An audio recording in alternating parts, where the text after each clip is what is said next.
Sexta-feira chuvosa em São Paulo, e ainda assim, Dr. Renato está nos dando a honra de estar aqui com a gente. Eu sempre começo bom dia, boa tarde, boa noite.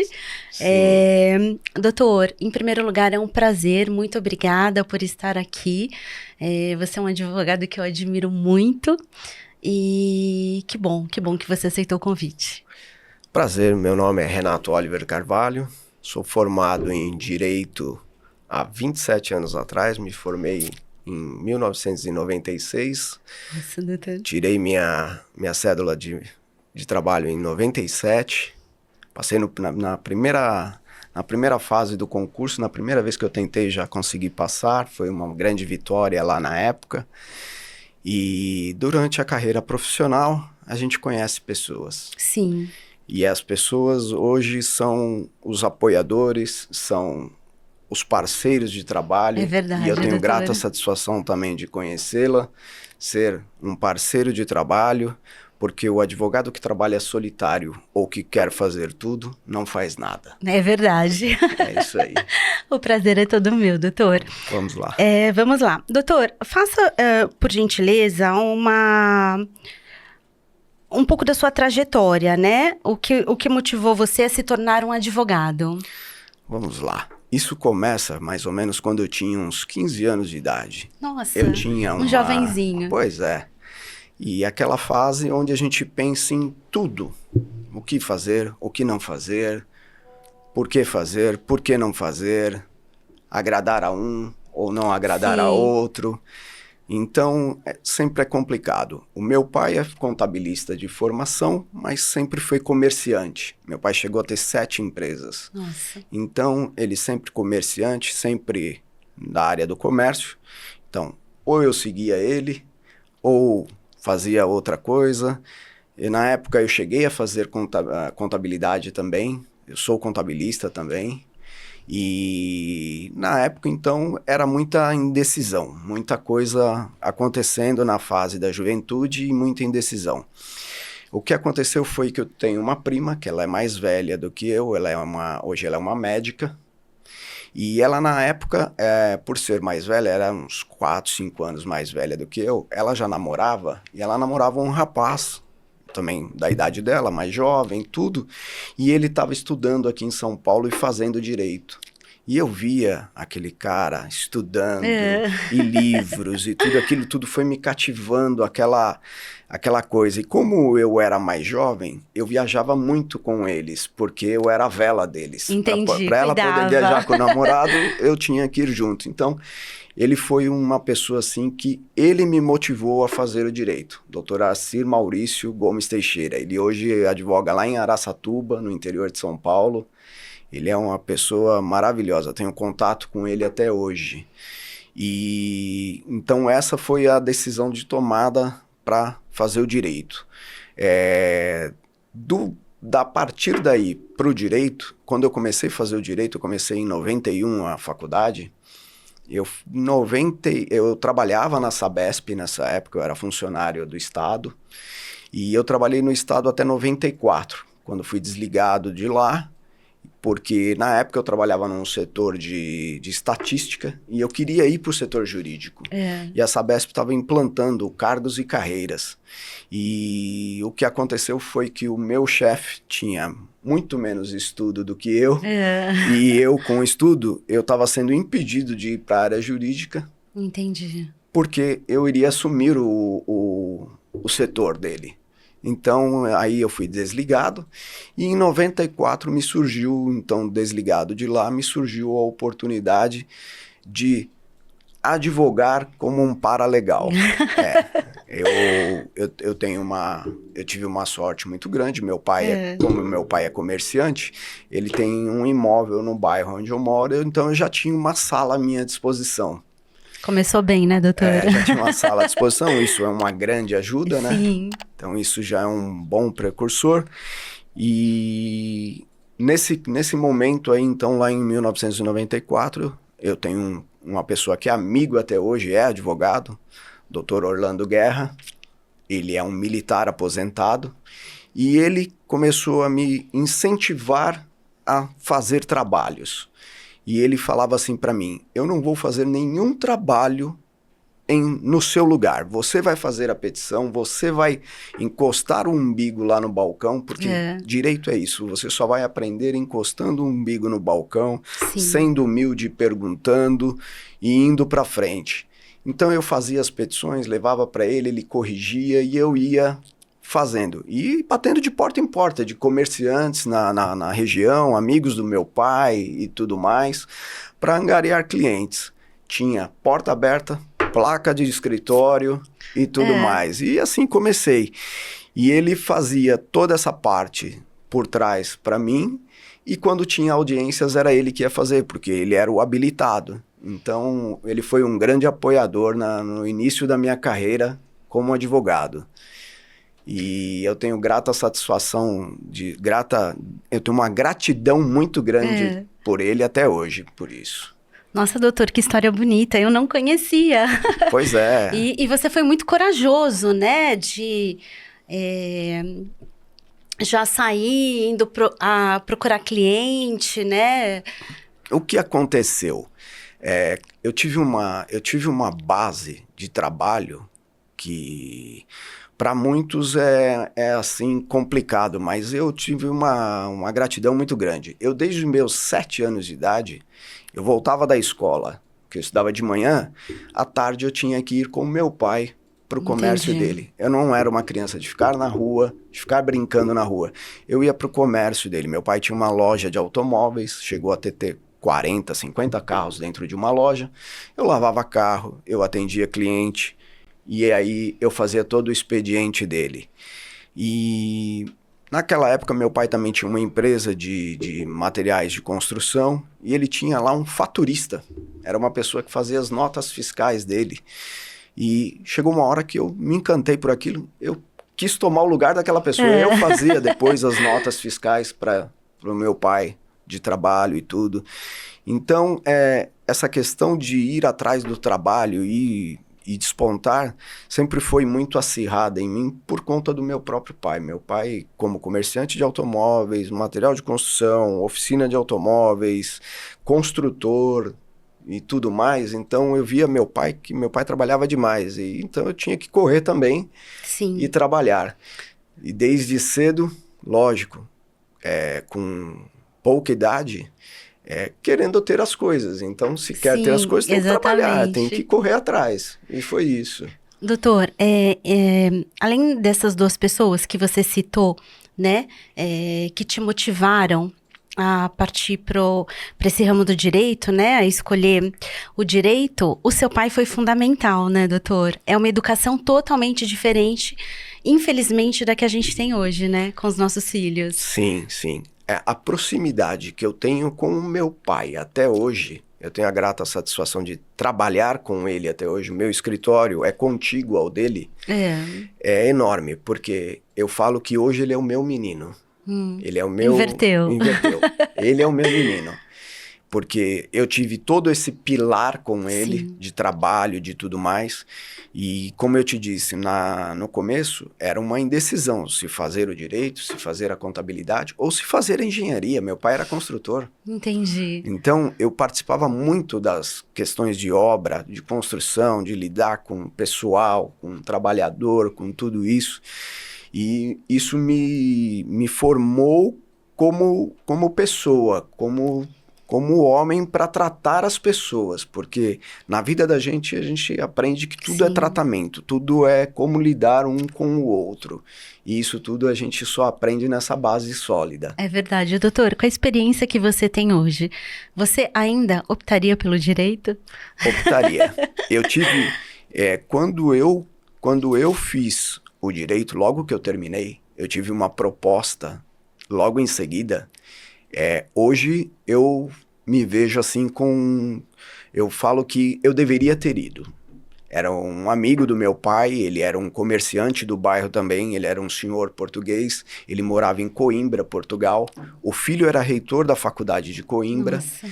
E ele disse que na época, eu por estar formado já aqui, eu teria uma bolsa de estudos na faculdade de Coimbra. Que legal. E o filho dele era reitor de medicina. eu teria feito uma faculdade de medicina. Nossa, doutor. Ou teria feito uma faculdade de engenharia lá. Sim. Mas tinha que mudar de país, tinha que mudar de tudo. Eu estava com 22 para 23 anos, muito jovem.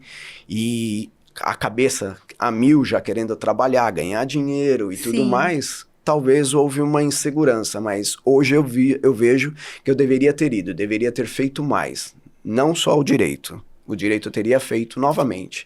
E eu falo que o direito para mim hoje é assim, é todo dia.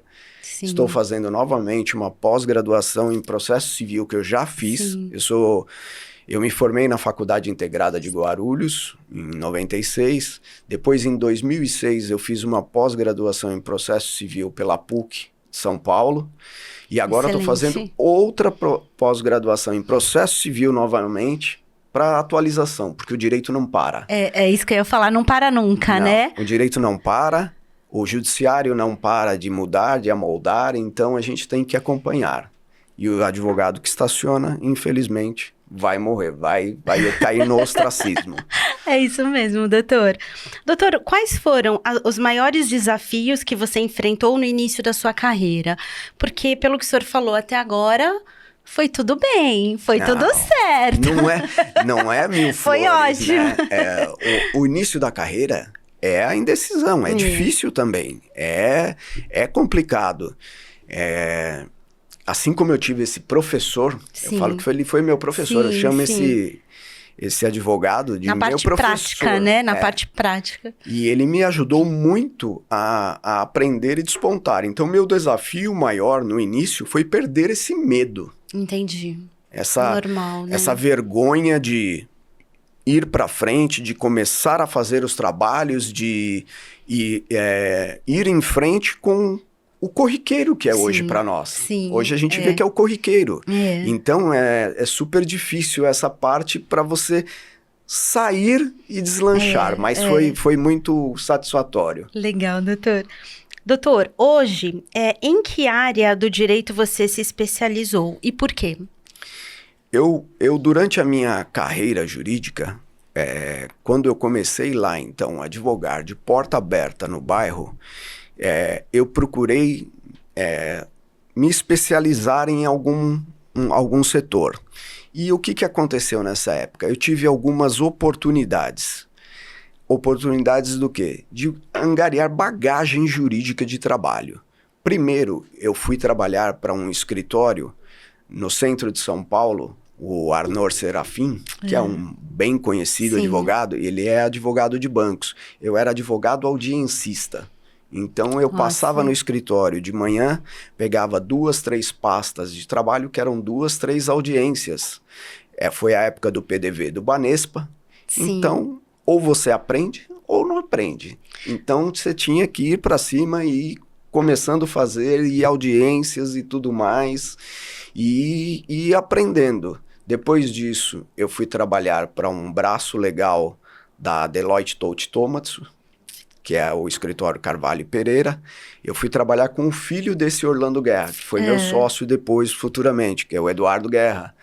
Então, lá também fazia audiências da Ericsson, de outras empresas grandes. Né, isso tudo traz bagagem, isso tudo traz conhecimento, isso tudo traz dinâmica de trabalho. Isso é muito importante. Começou bem também nas empresas, né, doutor? Empresas grandes. Depois disso daí eu fui para um escritório no centro de São Paulo, na Líbero Badaró, que era a Pactum. E aí lá já era a parte legal mesmo. Então eu já tinha bagagem para escrever bem, para falar bem nos processos e tudo mais. Nessa época eu fiz uma especialização. E ali eu comecei a me especializar no direito. Eu sempre gostei muito do processo civil. Eu acho que o processo civil é a base de todo o direito, seja ele qual for. Sim, e sem dúvida. Eu comecei a me especializar em recuperação judicial e falências. Na época, a falência e concordata. Eu tive o grande prazer de ter tido aula com o Amador Paes de Almeida. Nossa, doutor. Eu tenho um livro assinado por ele. Então, eu gostava muito dessa matéria. Não era muita gente que gostava dessa matéria na época, ninguém gostava de militar, porque era uma matéria difícil. Mas por trabalhar numa grande corporação, num escritório muito grande, o escritório tinha 4 ou 5 filiais no Brasil inteiro. Nossa. Então, eu tinha a oportunidade de viajar, muitos clientes, e atender essas demandas de concordatas e falências. Então, foi a minha primeira especialização lá naquela época. Atualmente continua nessa área, doutor? Faço, mas não mais como antigamente.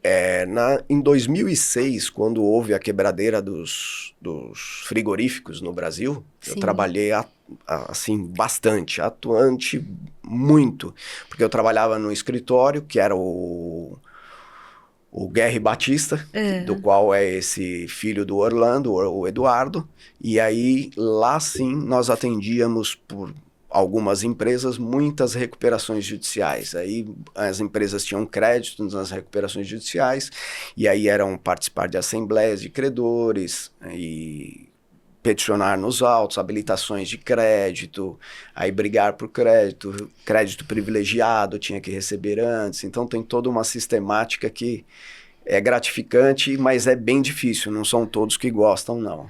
Lucrativa, doutor? Sim, lucrativa. Lucrativa. Sim. Lucrativa. Até pela dificuldade, né, doutor? Sim, sim. E pela especialização, né? Ela seleciona. Sim, exatamente. Ela seleciona e por selecionar ela acaba sendo lucrativa para alguns, sim. Foi uma fase muito boa da minha vida, ganhei muito dinheiro, assim como todos nós lá, e foi muito bom para conhecimento e crescimento profissional também. Sim. O crescimento profissional foram alguns escritórios que eu passei, onde eu adquiri bagagem jurídica. Bagagem jurídica desde da fase do peticionamento, desde a fase do lidar com o processo em si, até a fase onde eu saí dos escritórios, que era a fase já de gestão de pessoal. Eu saí já como gerente jurídico de escritórios e o último trabalho como gerente jurídico foi numa grande empresa com 14 mil funcionários, a Albatross Segurança. Nossa, doutor. Então eu gerenciava um departamento jurídico numa média de 60, 70 audiências por semana. Nossa. Então eu gerenciava tudo isso. Quando eu fui convidado a trabalhar lá, foi uma questão bem sui generis. Eu fui convidado a trabalhar pela dona da empresa, sentei um mês numa cadeira de advogado ali comum, trabalhando, fazendo, cumprindo prazo, como se eu fosse uma pessoa comum.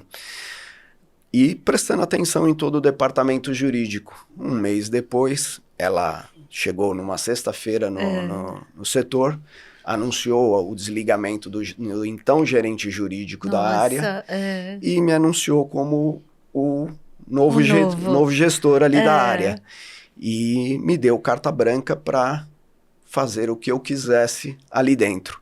Naquele momento, eu agradeci a todos que trabalhavam ali comigo, que eu então um mês de trabalho, e pedi para 3 pessoas levantarem e desliguei 3 pessoas do setor. Foi o que eu ia perguntar. Era o que eu ia perguntar.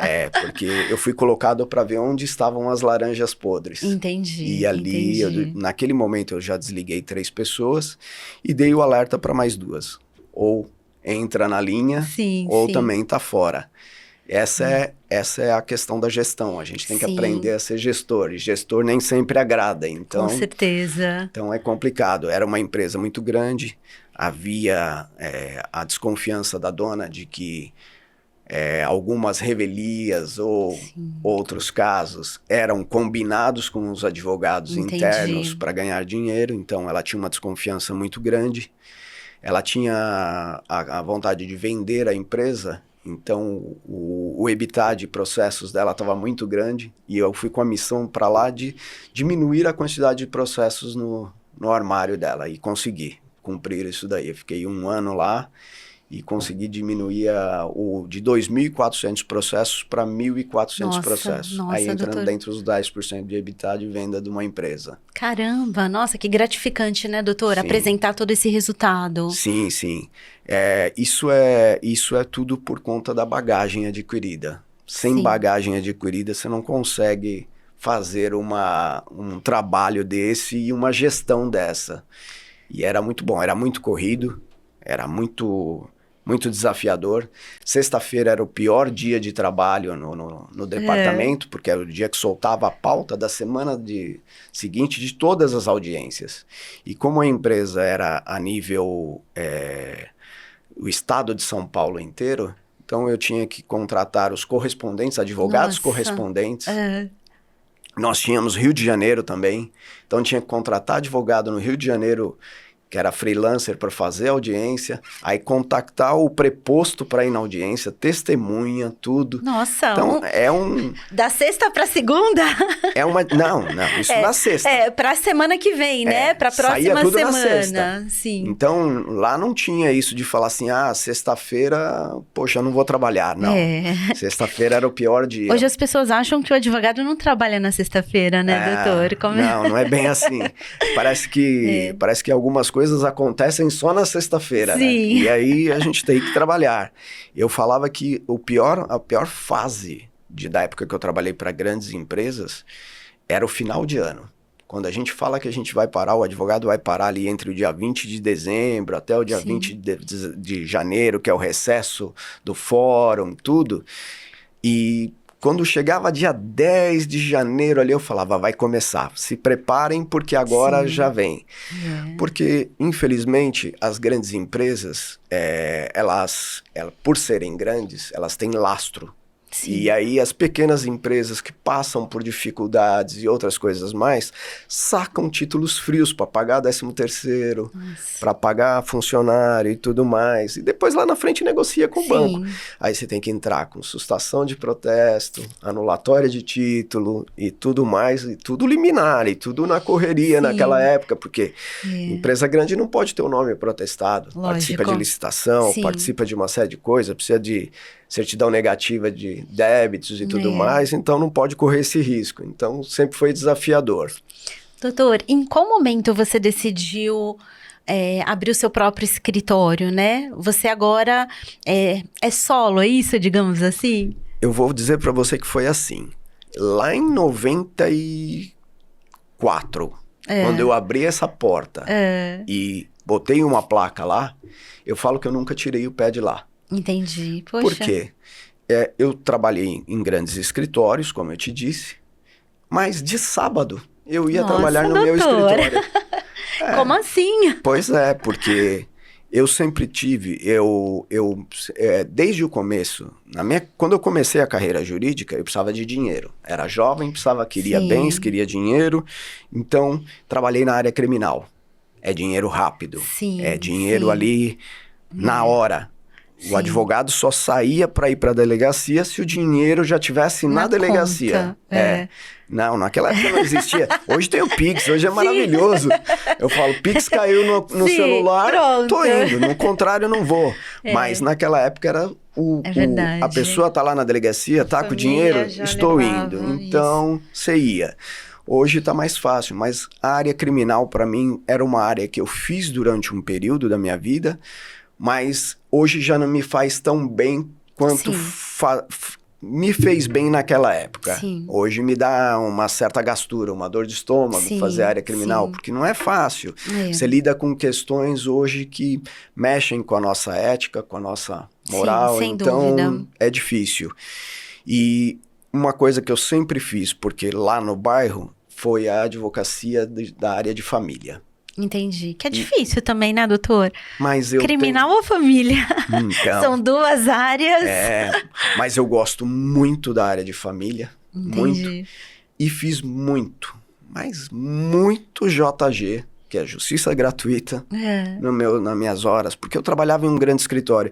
Às vezes vinha uma mãe lá, uma mãe solo com um filho pequeno, e o cara abandonou e não recebia os alimentos para aquele filho. Aí você cobra como o honorário para fazer uma ação daquela? E eu engolia seco e falava, não, eu vou fazer. Eu vou fazer porque isso vai me ajudar futuramente. Eu vou aprender também e vou conseguir... Advogado tem coração, doutor? Então, muitos falam que não, né? Mas tem. Tem sentimento também. Tem toda essa questão. Não tem nada melhor do que você fazer um trabalho para uma pessoa e você receber aquela gratidão, aquele muito obrigado que às vezes você não vê num grande trabalho que você faz. Quando você trabalha para uma grande corporação, você está dentro de uma empresa maior, existe muito mais pessoas. Para chegar ali, o agradecimento é muito difícil. Ali é só um número, é só mais um. Mas nessas questões mais pessoais, isso é muito satisfatório. Nossa, que legal, doutor. Parabéns aí. Doutor, você pode compartilhar um caso que tenha sido particularmente marcante para você? Posso. Foi assim. Olha lá, vamos lá. Foram 2 e eu vou contar de algumas situações que eu passei logo no começo da carreira jurídica. Tá. 23 anos, formado, cara de novinho.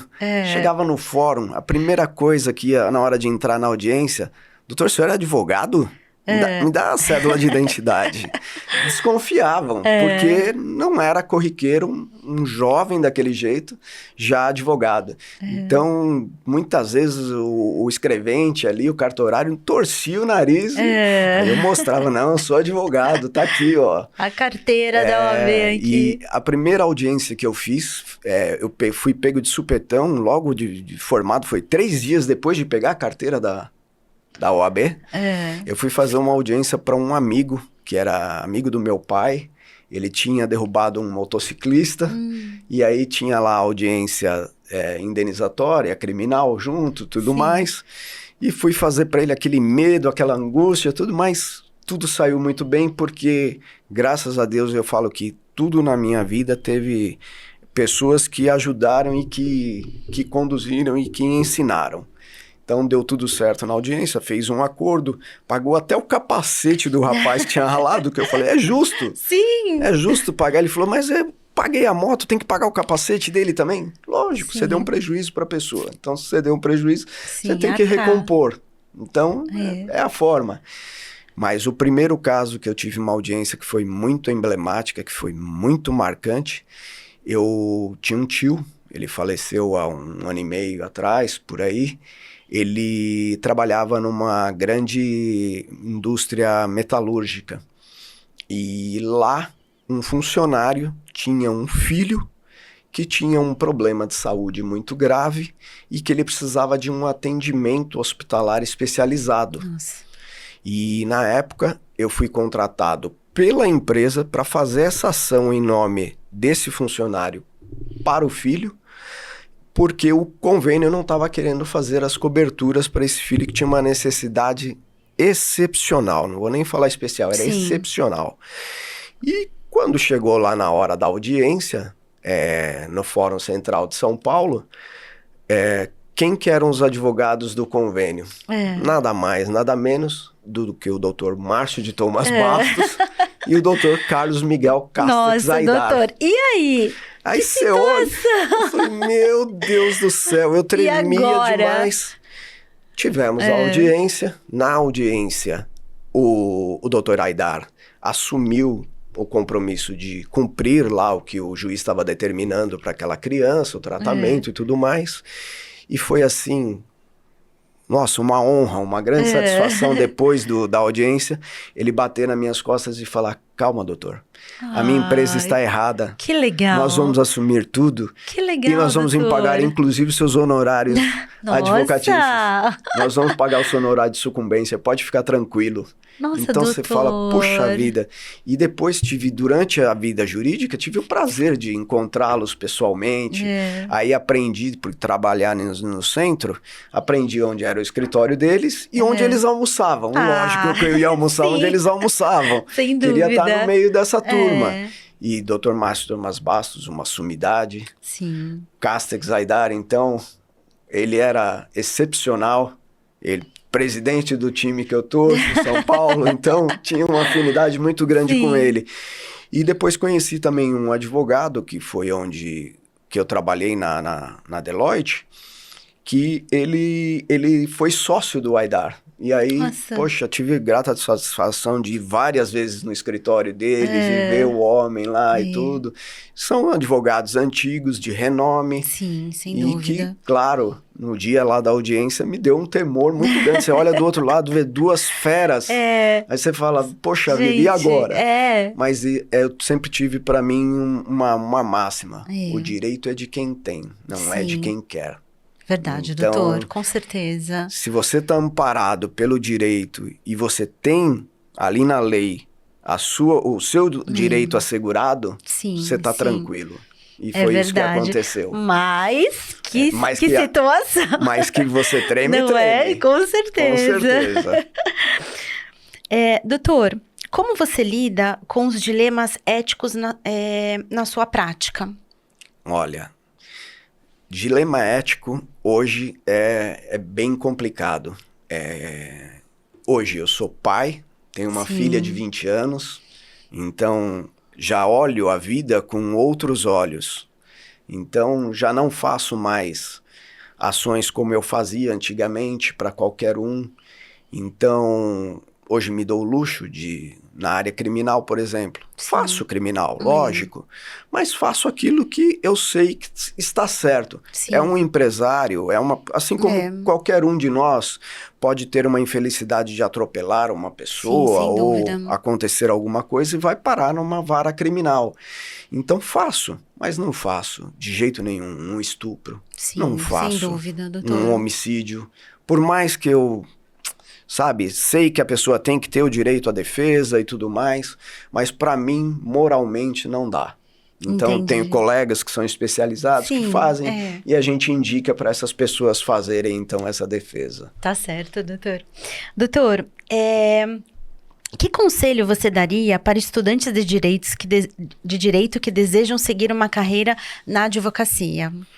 Olha, eu vou falar para você, então, uma retórica um pouquinho diferente. Eu, como tive essa oportunidade de ser ensinado pelo Dr. Orlando Guerra, hoje eu pratico isso. Entendi. Às vezes batem na porta do meu escritório estagiários de direito. Você não precisa de um estagiário, você não quer alguém para trabalhar para você, fazer alguma coisa, assim como filhos de amigos, às vezes. Sim, sem dúvida. E eu tenho grata satisfação de ensinar, de tentar ajudá-los a aprender. Eu falo que são cases, eu falo, olha, eu vou te dar um caso aqui, leia este caso esse final de semana, aprenda e veja o que você acha que pode ser feito aqui. Então aquele estudante vem trocar a conversa ali, aprender e tudo mais. Então eu gosto de fazer essa mesma coisa que fizeram por mim, eu faço por essas pessoas hoje. Eu falo que para o estudante que, se ele quer seguir a carreira jurídica, ele tem que ser dedicado. Sim, sem não dúvida. tem que ter vergonha. Vai lá, encosta o umbigo no balcão, faça como eu fiz, seja humilde.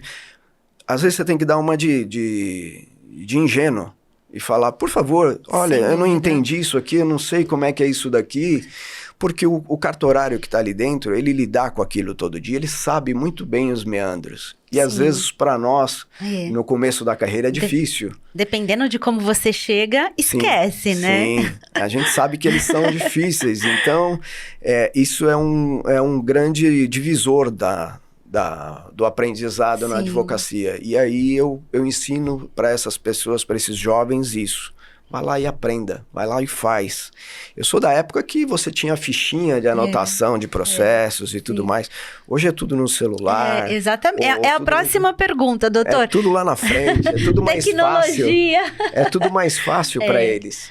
Hoje em dia, né, balcão, hoje em dia... o judiciário mudou muito da nossa época, né, doutor? Hoje tem despacho virtual. Então, como a tecnologia está mudando a prática da advocacia. Você acredita que a inteligência artificial pode substituir algumas funções judiciais? Olha, eu vou falar para você assim. Eu acompanhei a mudança do processo físico para o processo já eletrônico. Ali, naquela época, eu falei, isso aqui vai ser um divisor de águas para muitos advogados. Na rua da minha casa, onde eu moro, tinha um senhor que ele era advogado, já velhinho, e ele não entendia o processo eletrônico. Dúvida. Quantas vezes eu chegava à noite do trabalho, ele vinha bater lá na minha porta, você não me ajuda? Eu tenho um prazo para cumprir, eu não consigo fazer isso daqui. E eu ia lá, paciente, olha, é aqui e tal, e ensinava tudo. No outro dia ele já não sabia mais. Então, verdade, eu sei doutor. o quanto isso foi difícil para todo mundo, mas veio para melhorar, veio para modernizar, veio para trazer mais segurança. Eu sou de uma época que os processos nas varas judiciais eram roubados. Roubados, doutor? Sim. Como assim? O advogado, ou o suposto advogado, ia lá no balcão, pedia vistas do processo, ele recebia o processo aqui, a pessoa passava a mão ali nos autos e tchau. Nossa. E aí, recomposição de autos era uma coisa muito complicada, porque conta com a intimação dos dois advogados para juntar peças, formar de novo com o que tem de xerox e tudo mais. Era super difícil. Sim. Então, o processo eletrônico acabou com isso. Acabou com isso. A gente sabe que isso existia em grandes processos, em grandes dívidas, o pessoal ia aí e roubava os processos. E aí, para reformar um processo desse de novo, ia 2, 3 anos. Sem dúvida. E aí a pessoa já tinha sumido, já tinha acabado. E na questão do processo eletrônico para IA, eu falo que assim, essa mudança nós ainda estamos vendo. Sim, nós ainda está começando agora. Começando. Mas a minha percepção é que a IA não vai substituir o ser humano. A percepção humana do processo, ela é indelével, ela não tem como delegar para a IA fazer. O trato com o cliente, né, doutor? Não tem como. E eu falo que, assim, até hoje na minha carreira jurídica, eu faço trabalho para determinadas empresas que o advogado, ele tem que saber o funcionamento da empresa, como funciona aquele determinado trabalho que ela desenvolve e tudo mais, para poder fazer uma defesa. Sim. A IA não vai suprir isso. Não vai suprir de jeito nenhum. Também acho. Ela não vai conseguir pegar essa essência do cliente, do trabalho dele e tudo mais, para poder fazer uma defesa aprimorada ou para fazer uma inicial de uma cobrança bem elaborada. Então nem tudo está perdido pra gente. Eu falo que não, porque assim, nós temos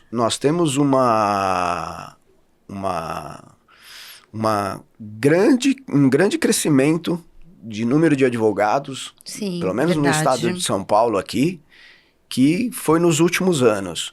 E isso não vai acabar, porque cada vez mais as pessoas litigam, as pessoas demandam na justiça, precisam de advogados, precisam de ter acesso, e o advogado é a ferramenta, o meio. Dúvida, então, sem dúvida. Eu acho que não vai acabar nunca isso, não.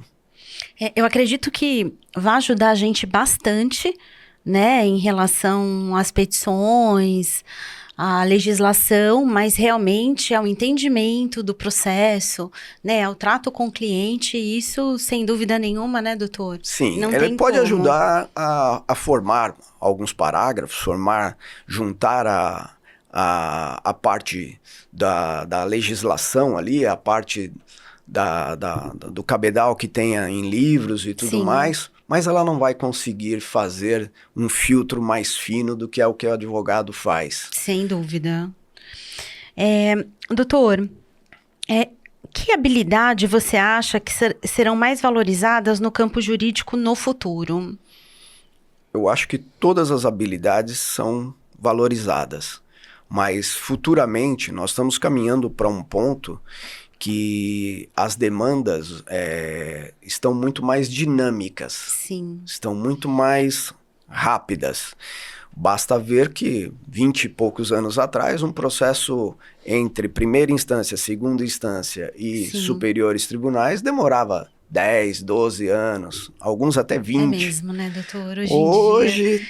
Se demorar digital. 3 ou 4, tá muito lerdo. Sim, sim. Mas nós ainda temos partes desafiadoras, que tem processos, principalmente em primeira instância e tudo mais, que são morosos, são devagares. Então, nessa questão aí, eu acho que assim, o que vai trazer da tecnologia para frente, o que vai trazer nessas questões para os profissionais é o que ele conseguir aprender para empenhar nessas questões, porque o direito, a base do direito é uma só.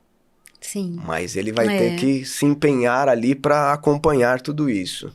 Doutor, depois da pandemia mudou muito, né?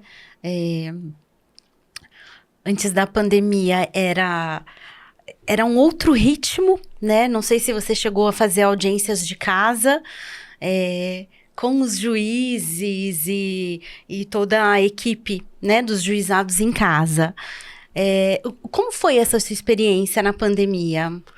Eu falo que assim, a pandemia foi um grande divisor de águas no direito, porque já eu, como fui advogado criminalista, eu era defensor na época que policial não tinha que ser babá de preso para levar preso para lá e para cá para audiência nos fóruns. Carrega preso para lá, carrega preso para cá e fica ali de guarda e tudo mais.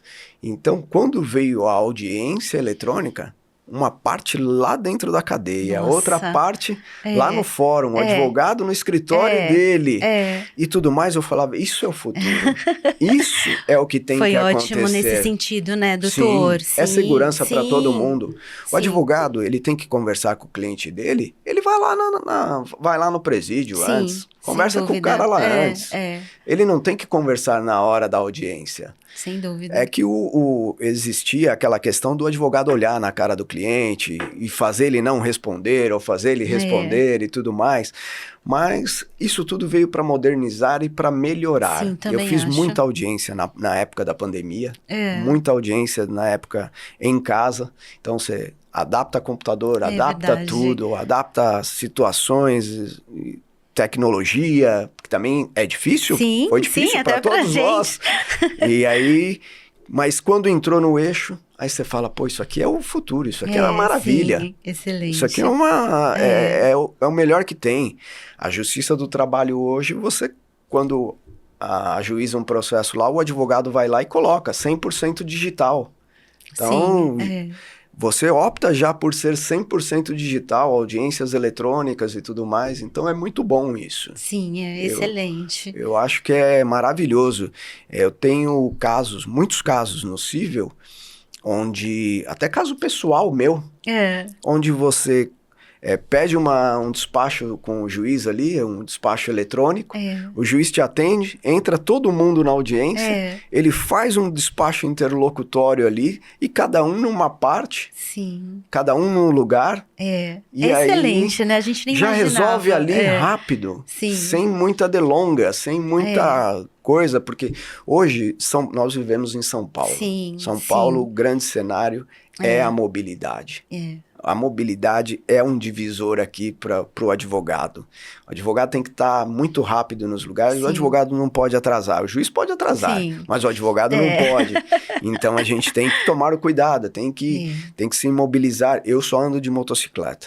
Então, eu levei 20 minutos no meu escritório até aqui. Rapidinho, né, doutor? Então, São Paulo, se você vem de carro, você demora uma hora e meia. Sem dúvida. Dependendo do dia, um dia chuvoso como hoje, demora, as pessoas ficam mais lentas, lógico, é mais segurança, tudo mais.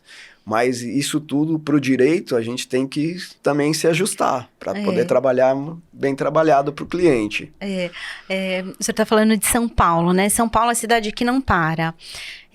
Hoje as pessoas estão aceleradas, né, doutor? Sim. O WhatsApp ajuda ou atrapalha? Ou ajuda e atrapalha? O WhatsApp é um caso sério, terrível, né? É um caso seríssimo. Eu falo que assim, hoje eu trabalho muito mais com o WhatsApp do que com o e-mail. Sim, sem dúvida. A gente já não recebe mais documentos quase por e-mail. É mais pelo WhatsApp. É mais rápido. Você tá ali na tela, você já baixou, você já fez. Eu sou da época do ICQ, então é mais antigo. E aí eu falo, isso tudo, essa tecnologia toda veio para ajudar, para resolver. O grande cenário é o seguinte... Eu acho que ainda vai sair uma ferramenta no WhatsApp para você poder desligar ele em alguns momentos, em alguns horários, porque senão o cliente não para de te chamar. Verdade. O cliente chama 10 horas da noite e ele quer saber do processo dele na sexta-feira, 10 horas da noite. Sim. Então o advogado não pode nem ter a pizza, o vinho dele, que aí já é chamado. Então isso é desafiador. Bom, chegamos na pizza e no vinho, né? Pois é. Doutor, como você faz para equilibrar a vida pessoal e a profissional? Isso é um problema bem sério, né? O equilíbrio da vida pessoal com a profissional é muito complicado. Sim. O direito foi muito bom para mim, mas me rendeu 3 divórcios também. Sim, sim. Então, 3, doutor? 3, já tô no 4º casamento, espero que seja o último. Achei a minha metade da laranja. Que bom, doutor. Mas foi desafiador, então eu não culpo só o direito por isso. São as relações interpessoais também que trazem tudo isso. Mas é bem complicado você separar o profissional do pessoal. E uma coisa que eu sempre prezei, eu falei, eu nunca vou casar com uma advogada. Porque se você chegar em casa ainda e tiver que discutir caso jurídico, aí acabou com tudo. O vinho não vai pra frente, o vinho não vai descer. Doutor, eu pelo contrário... Pois é. Sempre achei interessante, né? Pois é. Ser casada com um advogado, né? Mas que continua. Você sai do escritório, você vai pro vinho e continua no direito. Um papo sobre o direito ainda. Os clientes, o processo, o juiz. Porque eu falo que assim, uma cabeça sozinha não pensa bem. Sim. 2 cabeças juntas pensam bem melhor, resolvem um problema. Sim, é verdade. E então, o advogado solitário tem esse desafio, porque eu ligo para um, ou às vezes ligo para você, ou ligo para outro, para às vezes trocar uma ideia sobre um trabalho. Sem dúvida. Porque senão a vida profissional é difícil, mesmo assim. Porque a gente pega casos emblemáticos e que desafia a nossa cabeça. Sem dúvida. Então precisa desse exercício, precisa disso. Mas eu acho que isso pode ser num almoço ou num café, mas não no vinho à noite. Sem dúvida. Doutor, eu sei que você faz parte de um motoclube, é isso? Conta um pouco pra gente. No momento pessoal, eu faço parte de um motoclube. É um motoclube que teve um crescimento exponencial nos últimos anos. Hoje está contando aí com 14 mil membros. É o Insanos Motoclube. Aproveitando para mandar um beijo para a diretoria. Meus amigos lá, o presidente Jonatas, o Bug. Meu amigo pessoal. Meu amigo pessoal Batista, que foi quem me levou para lá. Então são pessoas que o motoclube também ensina. Também traz disciplina, também traz outras coisas, e no momento disciplina eu também participo de outra entidade. Eu participo da maçonaria. Nossa, doutor. Não posso falar o que acontece lá, mas posso falar, sou maçom. Eu ia perguntar. Pois é, mas é assim, são pessoas que têm conduta ilibada, que têm aprende a moral, a ética, reafirmam esses pontos tão necessários na nossa vida durante ela inteira. Sim, sim. Então, esses são meus 2 pilares, um de equilíbrio, o outro de desestresse, e eu participo ativamente.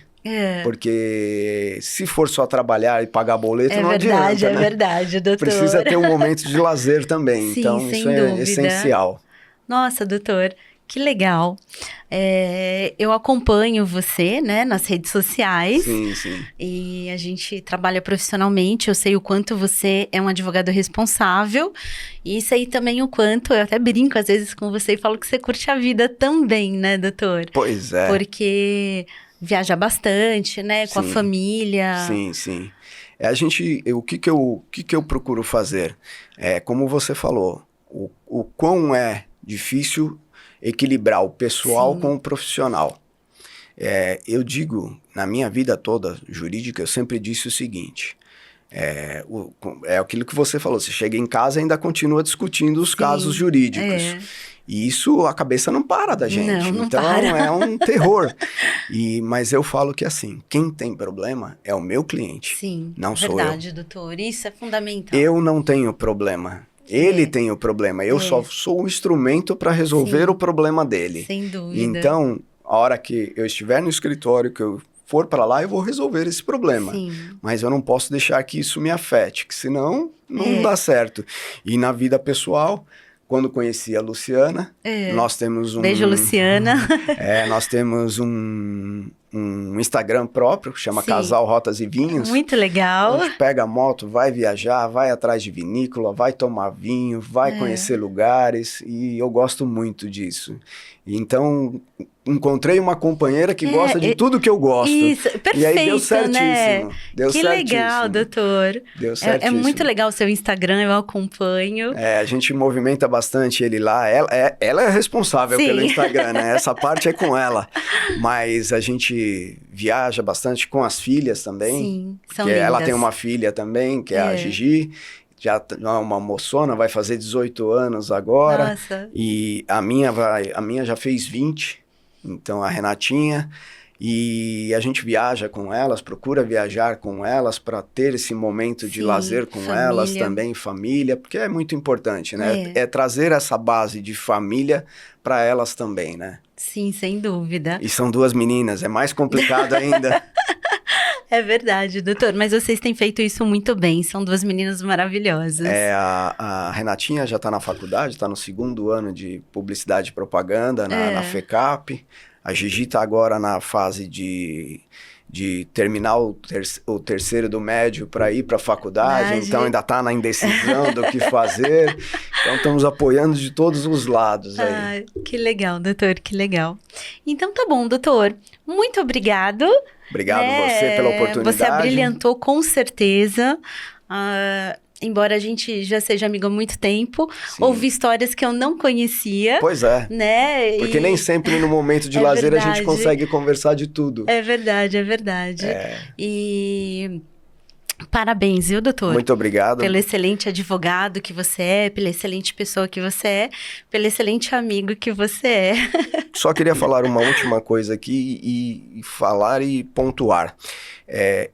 Eu julgo que o profissional hoje, o advogado que quiser se trabalhar, se ele quiser fazer de tudo um pouco, ele não vai fazer nada. Sim. Então, ou ele faz aquilo que ele é especializado, ou ele não vai fazer nada. E nesse ponto eu tenho a grata satisfação de ter feito uma parceria com você nos trabalhos, e é isso que é importante. O advogado, quando não sabe fazer um trabalho, se associar a outro para fazer um determinado trabalho e ambos trabalham, ambos ganham dinheiro. Isso é muito importante. Né, doutor? Sim. Você não deixa o cliente sair pela sua porta, porque o cliente que sai pela sua porta por um trabalho que você não faz, ele vai bater na porta de outro advogado. Exatamente. E se outro advogado fizer aquele trabalho que você não fez e fizer mais aquele que você está fazendo, uma hora você vai perder esse cliente. É verdade, então, com certeza. Então a gente tem que fazer essas parcerias para que tudo corra bem. É verdade, doutor. É isso bom. Aí. Muito obrigada. Muito obrigado, doutora. Obrigada, doutor. Prazer. Prazer foi meu.